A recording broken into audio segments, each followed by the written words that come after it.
Alors je suis devenue chanteuse tout simplement par hasard. À la base j'étais musicienne, petite fille d'un trompettiste et chef d'orchestre. Et du coup j'ai commencé par le solfège, par le clairon, la trompette. Mais c'était pas l'instrument de prédilection. Et suite à du harcèlement scolaire, j'ai trouvé refuge un petit peu dans les chansons des plus grandes chanteuses à voix comme Céline Dion et Lara Fabian. Et depuis, je m'y suis mis et on m'a fait découvrir ma voix. C'est-à-dire qu'une camarade de travail m'a dit « Tiens, t'as vraiment une voix qui est très très belle à écouter et ça serait bien que tu deviennes chanteuse. » Ça a été un petit peu le déclic. Tout mon collège et tout mon lycée n'a été que du harcèlement scolaire, avec personne pour m'aider. Donc du coup, chanter, c'est ce qui m'a fait tenir, ça a été ma bouée de sauvetage et je m'y suis accrochée. Il faut pas se renfermer, il faut oser en parler, ne pas avoir peur d'en parler. Que c'est pas une fatalité, que ça nous rend plus forts dans la vie de tous les jours et que demain justement est un autre jour. J'ai travaillé pendant des années avec une parolière et j'ai pas trouvé en fait, les chansons étaient sympas, mais j'ai pas trouvé quelque chose qui s'accroche vraiment à moi et j'ai toujours plus ou moins écrit des poèmes. Quand j'ai arrêté de travailler avec cette personne, les chansons sont revenues, j'avais beaucoup de choses à dire, beaucoup de choses parce que du coup quand quelqu'un d'autre écrit pour vous, c'est pas vraiment notre ressenti à nous. Alors du coup, je me suis mis à écrire et de là est né mon album Fidèle à moi-même. Donc c'est un album qui est très autobiographique. Si tu restes, ne ferme pas les yeux. Aide-moi, je ferai de mon mieux. Si tu restes, ne ferme pas les yeux. Aime-moi encore si tu le peux.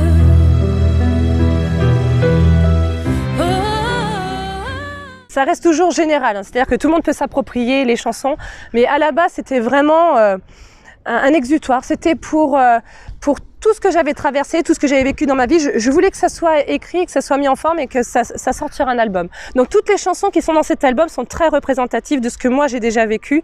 Après elles sont écrites de façon générale pour qu'elles puissent convenir à tout le monde. Le prochain album, alors l'idée elle est déjà venue pendant que j'étais en train d'écrire Fidèle à moi-même. Je suis quelqu'un de très influencé par tout ce qui est celtique. Et j'avais envie de donner une identité au prochain, vraiment de faire un style particulier en restant chanson française. Donc du coup, je me suis dit allez, on y va à fond dans le celtique, j'adore ça. Je vois beaucoup de personnes qui apprécient aussi la musique celtique et je me dis que mes textes sur du celtique, ça pourra les rendre que plus beaux encore.